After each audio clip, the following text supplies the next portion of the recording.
The first time that I saw Jackie, she was walking down the hall. She was the most adorable little thing you ever want to see. She was 8 years old.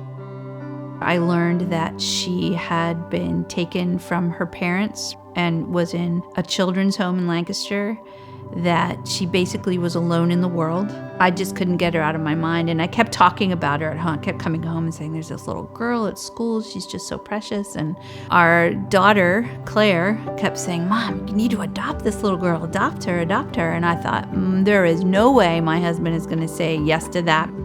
But she took to my husband immediately. And I said, what are the chances that we're gonna turn our back on this kid? And he said, probably 0. Call them and ask about fostering her. And we fostered her for 1 year. And in late June of 2009, she became ours. Jacqueline had so much trauma in her life that it was really hard to overcome.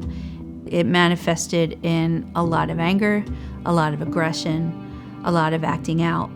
And even though I worked with kids with emotional disturbance for so many years, nothing can prepare you for bringing it into your home. It was intimidating.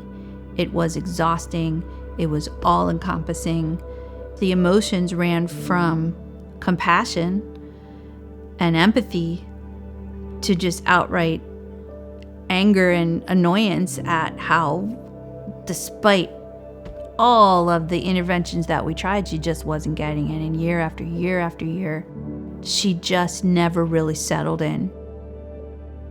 You know, when we adopted her, it was like, okay, we're gonna save her. You know, she's gonna be fine. She's gonna, you know, be healed, all of it. And that never happened.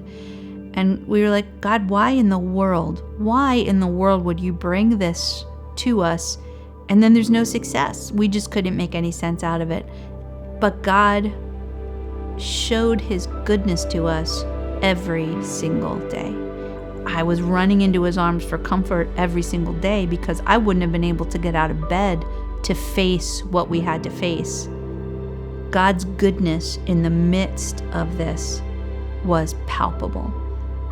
I love Christ even more because of this experience, and I wouldn't trade it, because had this trial not happened, if we had never experienced this, I would not know the depth of God's goodness. I would like parents of children with mental health struggles to know that they are not alone, that there are people who understand, and also that God is there for them, and that they can access his goodness and his power and his sovereignty in order to get them through. God is good, and he is sovereign over all of it, the trial and the successes. God opened this door to bring Jacqueline to us and brought us into obedience, which we could not have done on our own. That's the goodness of God.